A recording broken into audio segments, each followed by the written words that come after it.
बीते 2 दिनों से जिस खबर की धूम है वह है चंद्रयान का चांद के दक्षिणी ध्रुव पर उतरना। देश भर में इसको लेकर खुशी की लहर है।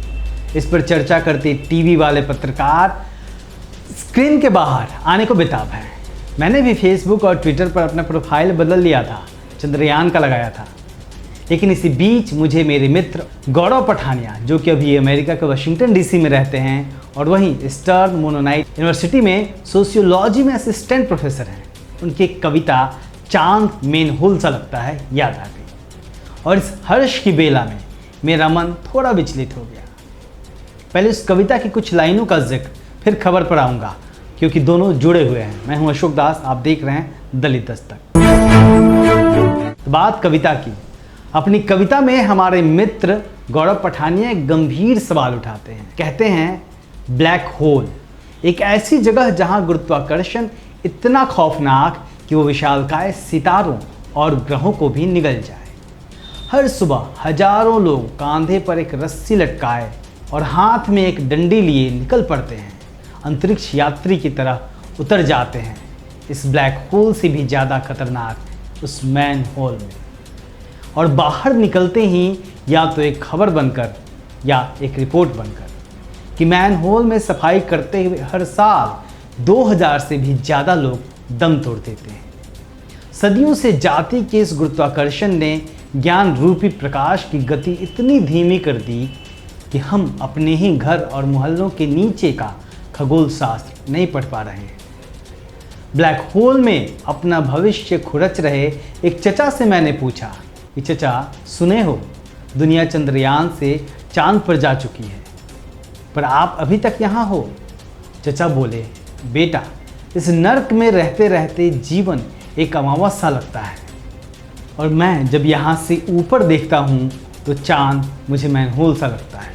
मैनहोल के भीतर से आसमान को देखते ये लोग वर्षों से इंतजार कर रहे हैं कि कोई मसीहा आएगा, उन्हें खींच निकालेगा इस नर्क से बाहर। लेकिन कविता की लाइनें यहीं समाप्त करते हैं। लेकिन चंद्रयान के बाद ब्लैक होल और मेन होल की बात सुनकर उस खूबसूरत चांद पर चहलकदमी करते चंद्रयान के बाद बदबूदार गटर में गले तक डूबे लोगों की तस्वीरें याद कर अगर आपका मन बजबजा गया हो तो उसके लिए मैं माफ़ी मांगता हूँ। लेकिन सवाल तो बनता है ना, भारत चांद पर चला गया लेकिन अपने लोगों को गटर से नहीं निकाल पाया।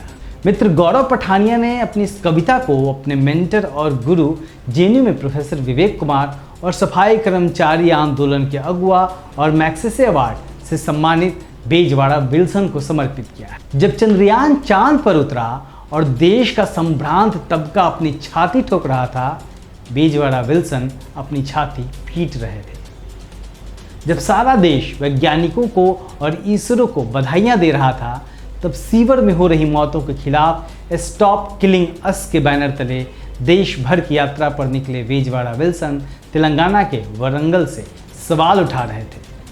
उनका कहना था कि आज हम चांद तक तो अपनी पहुंच बना चुके हैं, लेकिन धरती पर हमें अब भी उस तकनीक के अमल का इंतजार है जिससे गटर की जहरीली गैस से जाती जानों को बचाया जा सके। आप फिर कह सकते हैं कि चांद की बातें करो, क्या गंदगी लेकर बैठ गए।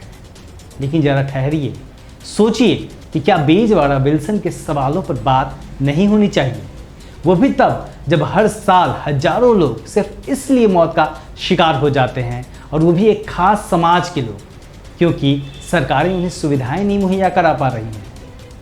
सामाजिक न्याय एवं सशक्तिकरण राज्य मंत्री रामदास अठावले ने 5 अप्रैल 2023 को भारत की संसद में बताया था कि 5 सालों में, जब वो बात कर रहे थे तब से, 5 सालों में, बीते 5 सालों में सीवर सफाई करते हुए 308 सफाई कर्मचारियों की मौत हो गई। यानी हर सप्ताह एक सफाई कर्मचारी की मौत हो गई। लेकिन सरकार यहाँ भी झूठ बोल रही है। सफाई कर्मचारी आंदोलन पिछले 1 साल से ज़्यादा समय से सीवर में मौतों के खिलाफ एक अभियान चला रहा है। अभियान का नाम है स्टॉप किलिंग अस। इसके अगुआ बेजवाड़ा विल्सन का कहना है कि मई 2022 में इस अभियान के शुरू होने से लेकर मई 2023 तक इन 1 सालों में सीवर में 100 से ज़्यादा मौतें हुई हैं। यानी सरकार 5 साल में 308 मौत बता रही है। जबकि विल्सन का दावा है कि उन्होंने पिछले एक ही साल में 100 से ज़्यादा मौतें दर्ज की हैं। उनका कहना है कि 1993 से लेकर अब तक सीवर में 2000 से ज़्यादा मौतें हो चुकी हैं। सवाल यह है कि इसका जिम्मेदार है तो आखिर है कौन? ब्लैक होल में अपना भविष्य खुरच चुके चचा के बच्चों का भविष्य कब सुरक्षित होगा? क्योंकि जिस दिन चचा और उन जैसों के बच्चों का भविष्य सुरक्षित हो जाएगा और बेजवाड़ा विल्सन को स्टॉप किलिंग अस की यात्रा निकालने की ज़रूरत नहीं होगी, उसी दिन चंद्रयान जैसे मिशन सार्थक होंगे। हमेशा आसमान की ओर ही देखना ज़रूरी नहीं होता, कभी कभी ज़मीन पर भी देख लेना चाहिए। सच्चाई का एहसास हो जाता है। देखते रहिए दलित दस्तक। जय हिंद।